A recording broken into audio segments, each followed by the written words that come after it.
વિદ્યાર્થી મિત્રો, આગળના લેક્ચરમાં ફિઝિક્સ 503 એમાં બીટા રે સ્પેક્ટ્રા એન્ડ ડીકેમાં આપણે આગળ જઈએ. તો અહીંયા આગળ તમે જાણો છો કે આલ્ફા કિરણો એ શું હતું? તો આલ્ફા કિરણો એ 2he4 એટલે કે પ્રોટોન અને ન્યુટ્રોનની જે સંખ્યા છે ઇલેક્ટ્રોનની એ 2 હોય છે અને પરમાણુ દળ જે છે એનો 4 હોય છે, એટલે કે આપણે 2he4 લઈએ છીએ. હવે આપણે જોઈએ અહીંયા આગળ કે બીટા કિરણો એ શું છે. તો અહીંયા આગળ જોતા જઈએ કે ન્યુક્લિયર ટ્રાન્સફોર્મેશન દરમિયાન કેટલીક વખત ઇલેક્ટ્રોન અથવા પોઝિટ્રોન અથવા કે સેલમાંથી પણ ઇલેક્ટ્રોન ઉત્સર્જિત થાય છે. હવે આપણે જાણીએ છીએ કે આપણી પાસે કક્ષાઓ અલગ અલગ હોય છે, કે એલ એમ એન, બરાબર છે. 2n² વડે આપણે દર્શાવીએ છીએ. ધારો કે 1 હોય તો 2 ઇલેક્ટ્રોન પહેલી કક્ષામાં હોય, પછી તમે 2 લો તો 8 હોય બીજી કક્ષામાં, પછી 16 હોય, પછી 32 હોય. એ રીતે અલગ અલગ સેલમાં તમે ઇલેક્ટ્રોન ભરાય છે. તો એવી રીતે ઇલેક્ટ્રોન ક્યાંથી ઉત્સર્જિત થશે? ઇલેક્ટ્રોન અથવા પ્રોજિસ્ટ્રોન અથવા કે સેલમાંથી પણ ઉત્સર્જિત થઈ શકે છે, જે સંખ્યા છે એની એ પ્રમાણે. આ ત્રણેય પ્રક્રિયા નજીકથી સંકળાયેલી છે અને તે બીટા ક્ષય તરીકે ઓળખાય છે. આ ત્રણેય પ્રક્રિયા કેવી છે? સરખી જ છે, અને આ આપણે શું કહીએ છીએ? બીટા ક્ષય તરીકે ઓળખીએ. ઇલેક્ટ્રોન ખુદ એ બીટા પાર્ટિકલ છે એવું તમારે સમજવાનું છે આમાં. એટલે ઇલેક્ટ્રોન એટલે આપણે કઈ રીતે બતાવીએ ઇલેક્ટ્રોનને? ઇલેક્ટ્રોનને આપણે બતાવશું ઇલેક્ટ્રોન માઇનસ, આ રીતે બતાવીએ ને, કાં તો ઇલેક્ટ્રોન પ્લસ. ઇલેક્ટ્રોન માઇનસ હોય તો આને શું કહીશું? ઇલેક્ટ્રોન. અને ઇલેક્ટ્રોન પ્લસ હોય તો આને કહીશું પોઝિટ્રોન. અહીંયા આગળ ઇલેક્ટ્રોનનો દળ કેટલું છે? તો ઇલેક્ટ્રોનનું દળ 0 હશે, બરાબર, પણ એનો ક્રમ કેટલો હશે? 1 હશે. તો અહીંયા આગળ 1, તો 1e00 તમે મૂકી શકો છો. હવે અહીંયા આગળ જોઈએ કે આ ત્રણેય પ્રક્રિયાઓ નજીકથી સંકળાયેલી છે અને તે બીટા ક્ષય તરીકે ઓળખાય છે. આ ક્ષયમાં પરમાણુ ભારમાં કોઈ ફેરફાર થતો નથી, એટલે કે ડેલ્ટા એ =0 રહે છે, એટલે પરમાણુ ભાર એનો 0 હોય છે. બીટા કિરણોનો સળંગ ઉર્જા વર્ણપટ બીટા ક્ષય સમજવામાં અડચણ ઊભી કરે છે. આલ્ફા કણની જેમ બીટા ક્ષયમાં પણ 2 ચોક્કસ ઉર્જા અવસ્થા વચ્ચે ઉર્જા સંક્રમણ થાય છે. હવે આપણે આગળ જોઈ ગયા કે આલ્ફા પાર્ટિકલની અંદર આપણે વર્ણપટ જે જોયો એ વર્ણપટમાં જે પ્રમાણે તમે ધારો કે અલગ અલગ alpha particle, number of particle, distance wise, જે એના ટાઈમ વાઇઝ જે નંબર ઓફ પાર્ટિકલનો જે વર્ણપટ તૈયાર થાય છે,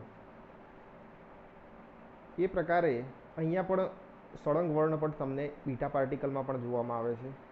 આના અંદર પણ 2 અલગ અલગ કક્ષાઓ હોય છે.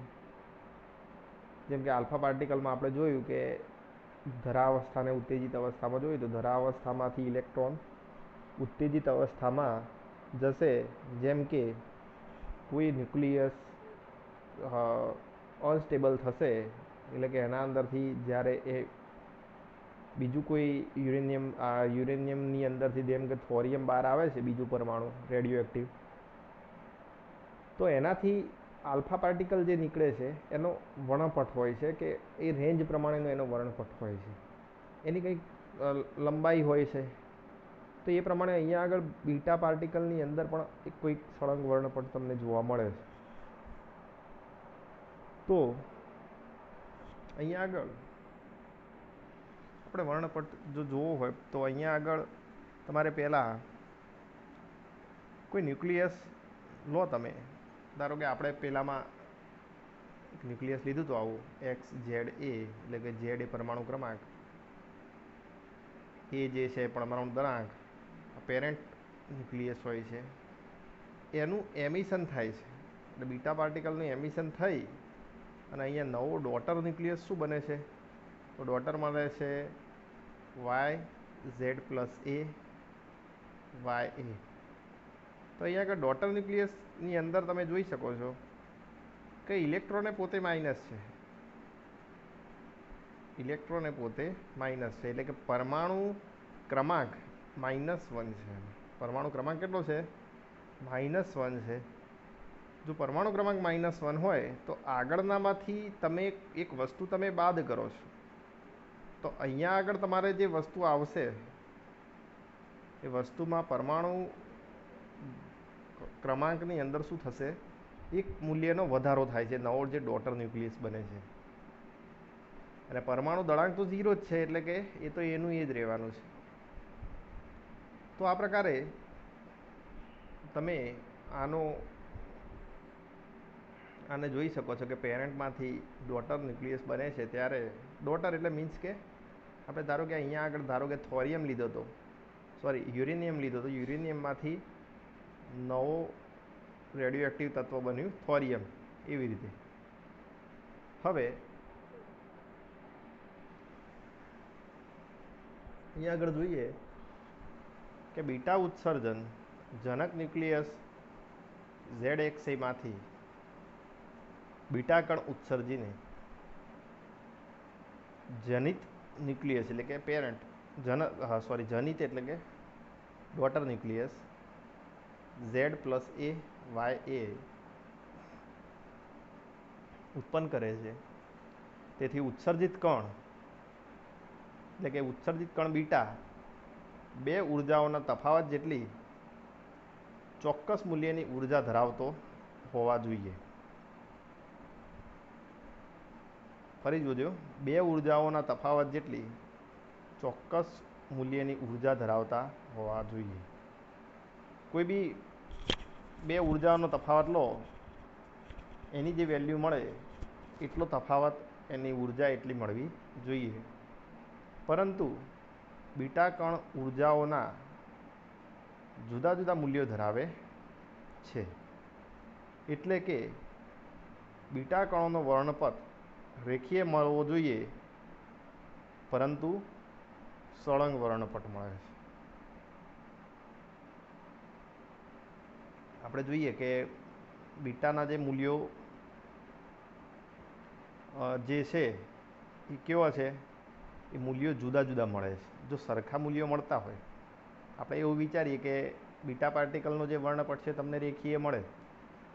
રેખીય ક્યારે મળે? જ્યારે તમે પ્રેક્ટિકલી તમે વિચાર્યું નથી, જ્યારે થિયોરેટિકલ તમે એના મૂલ્યો નક્કી કર્યા હોય તો બીટા પાર્ટિકલનો જે વર્ણપટ છે એ રેખીય મળવો જોઈએ એવું કહી શકો. પણ ખરેખર જે પ્રેક્ટિકલી એની જે રેખીય જે વર્ણપટ મળે છે એ કેવો છે? સળંગ મળે છે, એટલે કે એના મૂલ્યની અંદર થોડા થોડા તફાવતો જોવા મળે છે. હવે અહીંયા આગળ આપણે ઇલેક્ટ્રોન અને પોઝિટ્રોન આ બંને માટે આપણે એક સળંગ વર્ણપટ આપણે જોઈ લઈએ. તો અહીંયા આગળ તમે જોઈ શકો છો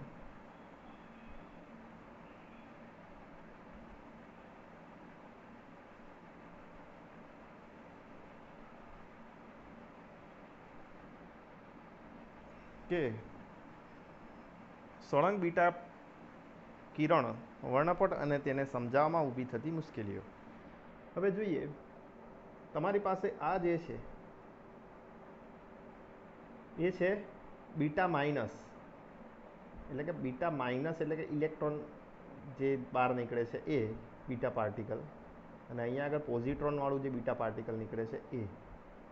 અહીંયા આગળ જોઈ લો, આ વાય એક્સિસ ઉપર શું લીધેલું છે? Relative number of beta particle, એટલે નંબર ઓફ બીટા પાર્ટિકલ તમે લઈ લીધા છે.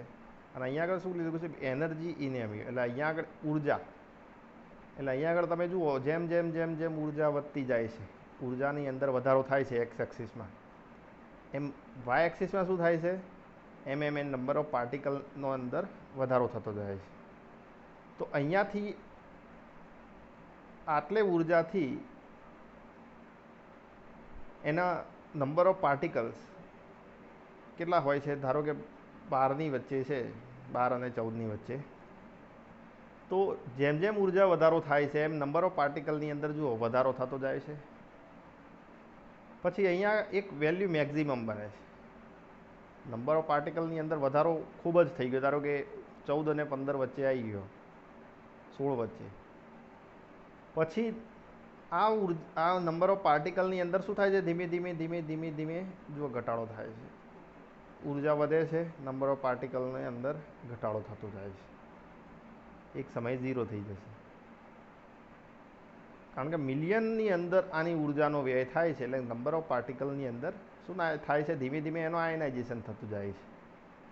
એવી જ રીતે અહીંયા આગળ બીટા પ્લસ પાર્ટિકલ એટલે કે પોઝિટ્રોન માટે તમે જુઓ તો નંબર ઓફ પાર્ટિકલની અંદર વધારો થાય છે અને અહીંયા આગળ ઉર્જાની અંદર વધારો થાય છે. એટલે કે વસ્તુ સેમ જ છે. જેમ જેમ એ ઉર્જાની અંદર વધારો થતો જશે એ નંબર ઓફ પાર્ટિકલ વધશે વધશે વધશે. એક વખતે મેક્સિમમ થશે નંબર ઓફ પાર્ટિકલ, અને પછી ત્યાંથી ડિસ્ટન્સ પ્રમાણે ઉર્જા વ્યય થતો જશે એમ એના નંબર ઓફ પાર્ટિકલની અંદર પણ ઘટાડો થતો જોવા મળે છે. તો આ પ્રકારે તમને અલગ અલગ નંબર ઓફ પાર્ટિકલ પ્રમાણે તમે એવું નથી જોઈ શકતા કે બીટા પાર્ટિકલની અંદર સળંગ ધારો કે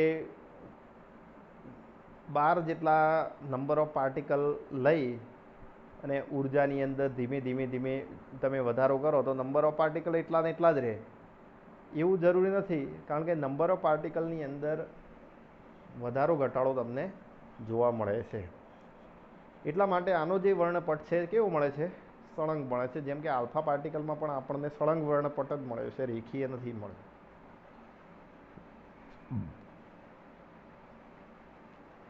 તો અહીંયા આગળ જોઈએ, નીચે જુઓ, બીટા કણનો સળંગ વર્ણપટ સ્વીકાર્ય નથી, પરંતુ બીટા સંક્રમણ બે ચોક્કસ ઉર્જાવાળી સ્થિતિને જોડે છે.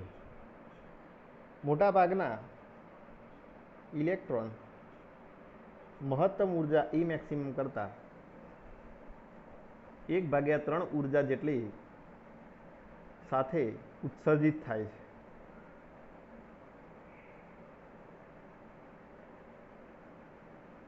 બરાબર? તો અહીંયા આગળ આપણે જોયું કે બીટા કણનું સળંગ વર્ણપટ આપણે સ્વીકાર્ય લેતા નથી. બીટા સંક્રમણને આપણે બે ચોક્કસ ઉર્જાવાળી સ્થિતિને જોડવાની હોય છે અને મોટાભાગના ઇલેક્ટ્રોન મહત્તમ ઉર્જા E મેક્સિમમ કરતાં 1/3 ઉર્જા સાથે ઉત્સર્જિત થાય. એટલે એક ત્રીજા ભાગની ઉર્જા સાથે ઉત્સર્જિત થઈ અને જતા રહે છે. તો આપણે આનો સ્વીકાર કરી શકતા નથી કે એક્ઝેક્ટ એનું મૂલ્ય કેવું આવશે. હવે બીટા વર્ણપટને આપણને સમજવા માટે કઈ કઈ મુશ્કેલીઓ ઊભી થાય છે તો એ આપણે જોઈએ અહીંયા આગળ. તો બીટા વર્ણપટ સમજવામાં થતી 3 મુશ્કેલી છે. પહેલા નંબરની મુશ્કેલી એ છે કે ઉર્જા સંરક્ષણના નિયમનો ભંગ થતો માલુમ પડે છે. તો અહીંયા આગળ પહેલા ભાગની અંદર જોઈએ તો ઉર્જા સંરક્ષણનો નિયમ અહીંયા આગળ લાગુ પડતો નથી બીટા વર્ણપટમાં. કારણ કે મોટા ભાગના બીટા કણો મહત્તમ ઉર્જા E મેક્સિમમ કરતાં 1/2 ઉર્જા સાથે ઉત્સર્જિત થઈ જાય છે. એટલે તમે નક્કી જ ન કરી શકો કે કેટલી મહત્તમ ઉર્જા સાથે એનો બીટા પાર્ટિકલ થયો. તો E મેક્સિમમના 2/3 ઉર્જાનું શું થતું હશે? ધારો કે 1/3 જેટલી ઉર્જા ઉત્સર્જિત થઈ ગયા તો બીજી 2/3 ઉર્જાનું શું થતું હશે? ઉર્જા સંરક્ષણનો નિયમ શું છે કે E = mc² તમે લઈ લો. તો કોઈ બી વસ્તુ એક સ્વરૂપમાંથી બીજા સ્વરૂપની અંદર રૂપાંતર થાય છે. આ ઉર્જા સંરક્ષણનો નિયમ એક ઉર્જાનું બીજી ઉર્જામાં રૂપાંતર થાય છે. તો ધારો કે તમે કોઈ પેટ્રોલ લો છો તો પેટ્રોલનું 100% ઉર્જામાં રૂપાંતર થાય છે? તો ના. જો 100% ઉર્જામાં રૂપાંતર થતું હોય તો આપણે જે સમય છે એ સમયની અંદર આપણે વધુ ઉપયોગ કરી શકીએ એવું થઈ શકે, પણ અહીંયા આગળ બીજી જે ઉર્જા છે ક્યાં જાય છે એ અહીંયા આગળ પ્રશ્ન છે. પછી પ્રથમ અનુમાન મુજબ આ ઉર્જા ગેમા કિરણ દ્વારા ઉત્સર્જિત થતી હશે. હવે ધારો કે આ બધી જે પ્રક્રિયાઓ છે આલ્ફા બીટા ગેમા એ કોઈ એક જ રેડિયો એક્ટિવ વસ્તુમાંથી ઉત્સર્જિત થતું હોય છે. પહેલાં આલ્ફા પાર્ટિકલ રિલીઝ થાય છે, પછી બીટા પાર્ટિકલ રિલીઝ થાય છે અને પછી ગેમા પાર્ટિકલ રિલીઝ થાય છે. જેમ જેમ એનું આયોનાઇઝેશન થતું રહેશે, જેમ જેમ એનું અંતર વધતું જશે, જેમ જેમ ઉર્જાની અંદર વધારો થતો જશે એમ પાર્ટિકલ નાના નાના થતા જશે. તો અહીંયા આગળ એવું કહે છે કે ગેમા કિરણ દ્વારા ઉત્સર્જિત થઈ જતી હશે, પરંતુ સંવેદી ઉપકરણો દ્વારા માપતા બીટા વર્ણપટ સિવાય આવી ઉર્જા દેખાય નહીં. પણ એવા ઉપકરણોથી ઉપયોગ કરી અને જોયું તો એ બીટા વર્ણપટ સિવાય આવી કોઈ ઉર્જા બીજી કોઈ દેખાય નહીં. પછી કે આકૃતિ પરથી નક્કી થાય છે કે બીટા વર્ણપટને નિશ્ચિત મૂલ્યની મહત્તમ શક્તિ ઈ મેક્સિમમ હોય છે. ક્યુ શક્તિને ઈ મેક્સિમમ જેટલી લેતા ન્યુક્લિયર પ્રક્રિયાઓ આગળ પ્રમાણે થશે. હવે આગળ આપણે ન્યુક્લિયર પ્રક્રિયાઓ જોઈએ. એ ન્યુક્લિયર પ્રક્રિયાઓ પ્રમાણે તમે એક ક્યુ એનર્જી લઈ લો, એ મેક્સિમમ શક્તિ જેટલી જ હશે એની ઉર્જા, બરાબર છે. હવે જુઓ અહીંયા આગળ મેં તમને એક ઇક્વેશન આપેલું છે. જુઓ, આ બિસ્મથ એ રેડિયો એક્ટિવ પાર્ટિકલ છે. બિસ્મથમાંથી ડોટર ન્યુક્લિયસ કયું બને છે? પોલોનિયમ. પોલોનિયમમાંથી એક બીટા પાર્ટિકલ છૂટો પડી ગયો. પછી આપણે કીધું કે ઉર્જા સંરક્ષણના નિયમનો ભંગ થાય છે, એટલા માટે ક્યુ વત્તા વધારાની એક ઉર્જા આપણે બતાવી કે જે ઉર્જાનો વ્યય થાય છે ખબર નહીં ક્યાં જાય છે. હવે જુઓ, અહીંયા ધારો કે આમાંથી આનું ઉત્પાદન થયું, એમાંથી પછી આનું ઉત્પાદન થયું, અને બીજી ઉર્જા શું છે એ ખબર નથી. કેટલી ઉર્જા છે, એનો કેટલો વ્યય થાય છે એ ખબર નથી. એટલે 2/3નો જે વ્યય થયો એ કયા સ્વરૂપમાં છે એ પણ ખબર નથી. એટલે આપણે કીધું ખરું ઉર્જા સંરક્ષણની અંદર કે ઉર્જાનું એક સ્વરૂપમાંથી બીજા સ્વરૂપમાં રૂપાંતર થાય છે. અહીંયા આગળ કન્ડિશન એવી થાય છે કે આ ત્રણેયની ઉર્જાનો સરવાળો કરો અને આની ઉર્જાનો સરવાળો કરો તો આ ત્રણની ઉર્જાનો સરવાળો વધી જાય છે આના કરતાં. એટલા માટે અહીંયા આગળ ઉર્જા સંરક્ષણનો નિયમ લાગુ પડતો નથી. જો અહીંયા કોપર છે Cu અને અહીંયા નિકલ છે, એમાંથી એક ઇલેક્ટ્રોન છૂટો પડે છે અને ક્યુ ઉર્જાનું રૂપાંતર થાય. આ પ્રક્રિયાની દ્રવ્યમાન ઉર્જાને સંતુલિત કરવા એ મેક્સિમમ બરાબર ક્યુ લેવું જોઈએ. આ પ્રક્રિયાઓને ઈ મેક્સિમમ ઉર્જાને અંતિમ બિંદુ ઉર્જા અથવા એન્ડ પોઈન્ટ એનર્જી કહેવામાં આવે છે. આમ ઉર્જા સંરક્ષણના નિયમનું પાલન થતું નથી. આપણે જે ક્યુને છે આપણે શું કહી દઈએ છીએ પછી છેલ્લે કે ભાઈ આ તો એન્ડ પોઈન્ટ એનર્જી છે, બરાબર. તો અહીંયા આગળ એના અંદર પણ ઉર્જા સંરક્ષણના નિયમનું પાલન થતું નથી. હવે આગળ જોઈશું આપણે નેક્સ્ટ લેક્ચરની અંદર કે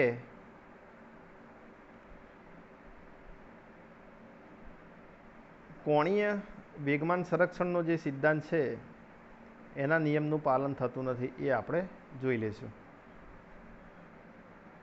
સૌથી પહેલાં ફરીથી આપણે થોડી ઘણી ચર્ચા કરી લઈએ બીટા પાર્ટિકલની અંદર.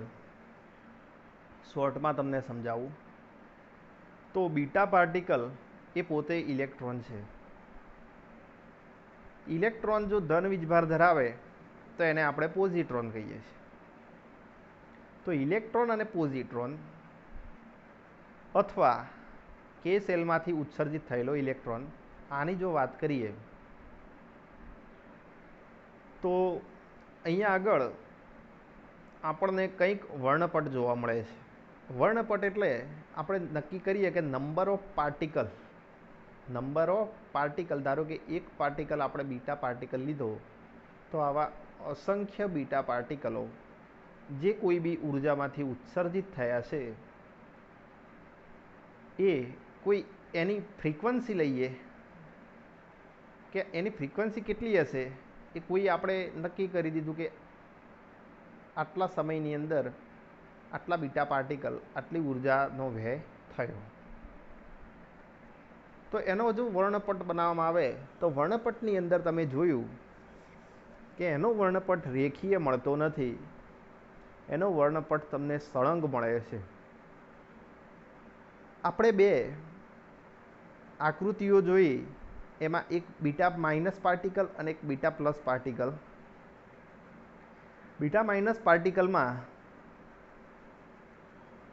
આપણે જોયું કે નંબર ઓફ પાર્ટિકલ એ ધીમે ધીમે વધે છે, ઉર્જા વધે છે એમ નંબર ઓફ પાર્ટિકલની અંદર વધારો થતો જાય છે. ધીમે ધીમે કોઈ મેક્સિમમ ઉર્જા પ્રાપ્ત કરી, મેક્સિમમ નંબર ઓફ પાર્ટિકલ બન્યા પછી ઉર્જાની અંદર જેટલો વધારો થશે એમ નંબર ઓફ પાર્ટિકલની અંદર શું થાય છે? ઘટાડો થાય છે. બીટા પાર્ટિકલોની અંદર ઘટાડો થાય છે. ઉર્જાનો વ્યય એટલો જ થાય છે, નંબર ઓફ પાર્ટિકલની અંદર ઘટાડો થાય છે. તો નંબર ઓફ પાર્ટિકલની અંદર જો ઘટાડો થતો હોય અને ઉર્જા જો વધતી જતી હોય તો એ પાર્ટિકલ ગયા ક્યાં? આ એક પ્રશ્ન ઉદ્ભવે છે. તો એ ઉર્જાનું, આ તો 1/3 જેટલી ઉર્જાના ઇલેક્ટ્રોન બને છે, બાકીના 2/3ની ઉર્જાના ઇલેક્ટ્રોન ગયા ક્યાં? આ એક પ્રશ્ન બને છે.